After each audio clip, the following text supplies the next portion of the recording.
नमस्कार मित्रों, मेरे स्पिरिचुअल कनेक्ट पर आप सभी लोगों का हार्दिक अभिनंदन। मित्रों, आज मैं आप लोगों को भक्तमाल की कथा में, श्री भक्तमाल की कथा में संत कबीरदास जी के बारे में बताने वाले हूँ। मित्रों, तो उसको ध्यान से सुनिए। ये जितने संत हैं बहुत अद्भुत हैं, बहुत दिल को छूने वाले हैं, तो इनकी जीवनी के बारे में सबको पता होना ही चाहिए। और इससे क्या है, भक्ति की वृद्धि होगी, भक्ति बढ़ेगी। भक्ति कब बढ़ेगी? जब हम संतों का संग करेंगे, सत्संग का संग करेंगे। और ये बहुत ही छोटा 8-10 मिनट का ही वीडियो बन रहा है मित्रों, तो इसमें आप लोगों को सुनने में भी कोई दिक्कत नहीं है। जैसा समय हो वैसा आप सुन सकते हैं। तो ये मेरे ख्याल से भक्ति की राह में एक अद्भुत चमत्कार होएगा। अगर आप लोग इसको सुनेंगे तो भक्ति बढ़ेगी। और नहीं तो अपने जो आपके यहाँ के बड़े बुजुर्ग हैं उनको भी ये वीडियो शेयर कर सकते हैं मित्रों। और आप लोगों से भी अनुरोध है, इस वीडियो को अगर सब्सक्राइब नहीं किए तो सब्सक्राइब करिए और ज़्यादा से ज़्यादा लोगों को शेयर भी कीजिए मित्रों। चलिए हम लोग शुरू करते हैं संत कबीरदास जी की जीवनी के बारे में। कबीरदास जी की महिमा क्या है, कैसे हैं? लोगों ने पढ़ा है, क्लास में पढ़ा है, भूल गए हैं, वो चीज़ नहीं है। ये रिपीट हो जाएगा और कोई जब मुंह से बोलता है तो उसका कुछ अलग ही प्रभाव होता है। तो चलिए सुनते हैं हम लोग मित्रों। श्री कबीरदास ने भक्तिहीन षड दर्शन एवं वर्णाश्रम धर्म को मान्यता नहीं दी। वे भक्ति से विरुद्ध धर्म को अधर्म ही कहते थे। वे भक्ति से विरुद्ध धर्म को अधर्म ही कहते थे। उन्होंने बिना भजन के योग, यज्ञ, व्रत और दान आदि को व्यर्थ सिद्ध किया। उन्होंने बिना भजन की योग, यज्ञ, व्रत और दान आदि को व्यर्थ सिद्ध किया। भजन से भक्ति बढ़ती है, भगवान की कथा सुनने से, भजन करने से, यही चीज़ है जो बता रहे हैं वो। उन्होंने अपने बीजक, रमैनी, शब्दी और साखियों में किसी मत विशेष का पक्षपात न करके सभी के कल्याण के लिए उपदेश दिया। हिंदू, मुसलमान सभी के लिए उनके वाक्य प्रमाण हैं। वे ज्ञान एवं परा भक्ति की आनंदमयी अवस्थाओं में सर्वदा स्थित रहते थे। श्री कबीरदास जी ने किसी के प्रभाव में आकर मुंह देखी बात नहीं कही। ये बहुत अद्भुत चीज़ है। संत तो खैर कभी ऐसा करते नहीं हैं। कुछ संत होते हैं वो कर भी देते हैं, तभी लिखा हुआ है, ऐसे तो नहीं लिखा जाता। वे जगत के प्रपंचों से सर्वथा दूर रहे। संत श्री कबीरदास जी का जीवन चरित संक्षेप में सुनिए, वो ज़्यादा सही रहेगा। ज़्यादा विस्तार में नहीं है, इसमें संक्षेप में सुनना ही पड़ेगा, तभी तो भक्ति बढ़ेगी। उच्च श्रेणी के भक्तों में कबीर जी का नाम बहुत आदर और श्रद्धा के साथ लिया जाता है। इनकी उत्पत्ति के संबंध में कई प्रकार की किंवदंतियां हैं। मतलब एक जन भावना है। लोग कहते हैं अपने अपने ढंग से। ये है, कहते हैं जगत गुरु रामानंद स्वामी के आशीर्वाद से ये काशी की एक विधवा ब्राह्मणी के गर्भ से उत्पन्न हुए। लज्जा के मारे वह नवजात शिशु को लहरतारा के ताल के पास फेंक आई। नीरू नाम का एक जुलाहा उस बालक को अपने घर उठा लाया। उसी ने उस बालक को पाला पोसा। यही बालक कबीर कहलाया। कुछ कबीरपंथी महानुभावों की मान्यता है कि कबीर का आविर्भाव काशी के लहरतारा तालाब में कमल के एक अति मनोहर पुष्प के ऊपर बालक रूप में हुआ था।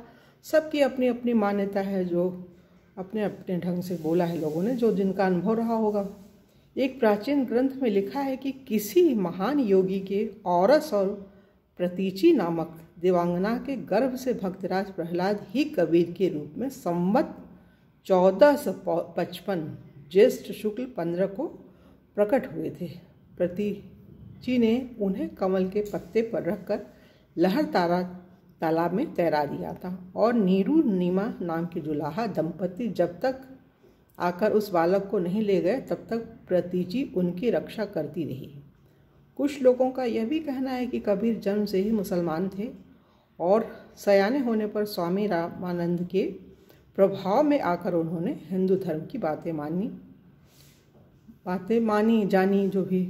ऐसा प्रसिद्ध है कि एक दिन एक पहर रात रहते ही कबीर पंचगंगा घाट की सीढ़ियों पर जा पड़े।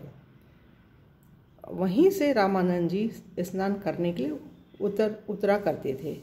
रामानंद जी का पैर कबीर के ऊपर पड़ गया। रामानंद जी चट राम राम बोल उठे। कबीर ने इसे ही श्री गुरुमुख से प्राप्त दीक्षा मंत्र मान लिया और स्वामी रामानंद जी को अपना गुरु कहने लगे। स्वयं कबीर के शब्द हैं, सुनिए, बिल्कुल सही है। हम काशी में प्रकट भये हैं, हम काशी में प्रकट भये हैं, रामानंद चिताए। मुसलमान कबीरपंथियों की मान्यता है कि कबीर ने प्रसिद्ध सूफी मुसलमान फकीर शेख तकीकी से दीक्षा ली थी, परंतु कबीर ने शेख तकीकी का नाम उतने आदर से नहीं लिखा है जितना स्वामी रामानंद का। इसके सिवा कबीर ने पीर पीताम्बर का नाम भी विशेष आदर से लिया है। इन बातों से यही सिद्ध होता है कि कबीर ने हिंदू मुसलमान भेदभाव मिटाकर हिंदू भक्तों तथा मुस्लिम फकीरों का सत्संग किया और उनमें जो कुछ भी तत्व प्राप्त हुआ उसे हृदयंगम किया। मतलब उन हिंदुओं से भी उन्होंने ज्ञान लिया और मुसलमानों से लिया। सही बात है, संत की कोई जाति नहीं होती, कोई वेशभूषा नहीं होता। संत तो संत है, संत भगवंत अद्भुत है, अनोखे हैं, कभी भी उनसे शिक्षा दीक्षा ली जा सकती है। जनश्रुति के अनुसार कबीर के एक पुत्र और एक पुत्री थी। पुत्र का नाम था कमाल और पुत्री का कमाली। इनकी स्त्री का नाम लोई बतलाया जाता है। इस छोटे से परिवार के पालन के लिए कबीर को अपने करघे पर कठिन परिश्रम करना पड़ता था। घर में साधु संतों का जमघट रहता ही था, इसलिए कभी कभी इन्हें फाके मस्ती का मजा भी मिला करता था। मतलब कुछ खाने को भी नहीं रहता था, जो कुछ कमा के लाते थे संतों को खिला देते थे। कबीर पढ़े लिखे नहीं थे, स्वयं उन्हीं के शब्द हैं, मसी कागद छुयो नहीं, कलम गही नहीं हाथ। मसी कागज मतलब स्याही और कलम कागज, मतलब कोई भी चीज़, किताब कॉपी कभी उन्होंने छुआ नहीं, वो स्वयं बोल रहे हैं कबीरदास जी। कबीर की वाणी का संग्रह बीजक के नाम से प्रसिद्ध है। इसके 3 भाग हैं, रामायणी, सबद और साखी। ये फिर से सुनिए मित्रों, कबीर की वाणी का संग्रह बीजक के नाम से प्रसिद्ध है। बीजक ही है इनका मेन, जो है बीजक है, उसके 3 भाग हैं, रामायणी, सबद और साखी। भाषा खिचड़ी है, पंजाबी, राजस्थानी, खड़ी बोली, अवधी, पूर्वी, ब्रजभाषा आदि कई बोलियों का पंचमेल है। श्री कबीरदास जी सिद्ध संत थे। इनके चमत्कारों के अनेक प्रसंग आज भी जन सामान्य में प्रचलित हैं, परंतु इनका उद्देश्य सिद्धि का चमत्कार प्रदर्शन नहीं, अपितु संत भगवंत की महिमा का व्याख्यान और भगवत भक्ति का प्रसार था। कहते हैं कि एक बार प्रयाग में कुंभ के अवसर पर श्री कबीरदास जी वहाँ गए थे, जहाँ तत्कालीन यवन सुल्तान भी मुसलमान फकीर शेख तकीकी को लेकर गया हुआ था। एक दिन वह श्री त्रिवेणी जी के किनारे खड़ा था। श्री कबीरदास जी भी स्नान करने के लिए वहाँ आए थे। उसी समय एक मृत बालक का शव बहता चला आ रहा था। शेख तकीकी ने सुल्तान को दिखाकर कहा, हुजूर देखिए कैसा सुंदर बालक है, दुनिया से चल बसा। सुल्तान ने श्री कबीरदास जी की ओर संकेत करते हुए शेख तकी से कहा, ये साहब से मिले हैं, चाहे तो जिंदा कर सकते हैं। कबीरदास जी को लगा कि यह मुसलमान सुल्तान अपनी सल्तनत के नशे में मेरी भक्ति, प्रभु के प्रति श्रद्धा और विश्वास को चुनौती दे रहा है और एक मुसलमान फकीर के सम्मुख मेरी हंसी उड़ा रहा है। अतः उन्होंने उसको पुकार कर कहा, ऐ बालक, तू कहाँ जा रहा है, आ मेरे पास। इतना कहते ही वह बालक जीवित हो गया और लौटकर कबीरदास जी के पास आकर उनके चरणों में प्रणाम किया। इस अद्भुत चमत्कार को देखकर बरबस ही सुल्तान के मुँह से निकल पड़ा, कमाल है। इस पर श्री कबीरदास जी ने उस बालक का नाम ही कमाल रख दिया। छोटी अवस्था में ही उसकी मृत्यु हो गई थी। राजा ने अपने कुल की प्रथा के अनुसार उसे पृथ्वी में समाधि दे दी। तब तक कमाल के जीवित हो जाने की घटना सर्वविदित हो चुकी थी। अतः राजा ने श्री कबीरदास जी को बुलाया, परंतु वह नहीं जीवित हुई।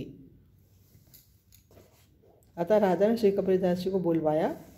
राजा की आज्ञा पर श्री कबीरदास जी ने यह कहकर पुकारा कि बेटी तुम्हारे पिता बुला रहे हैं, जीवित होकर चली आ। परंतु वह नहीं जीवित हुई। तब श्री कबीरदास जी ने पुनः कहा कि अच्छा बेटी, तुम्हारे पिता कबीर बुला रहे हैं, जीवित होकर चली आ।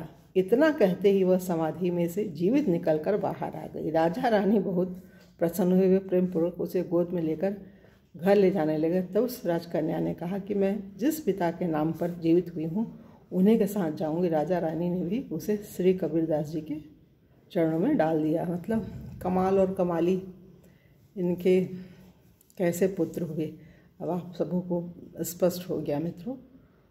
तो अब ये बड़ा हो रहा है वीडियो, 11 मिनट का होने वाला है, तो यहीं पे इस अपनी वाणी को विराम दे रहे हैं। कल की वीडियो में इसके आगे के बारे में बताएं मित्रों। तब तक के लिए जय हिंद, जय भारत। ओम शांति, ओम शांति, ओम शांति।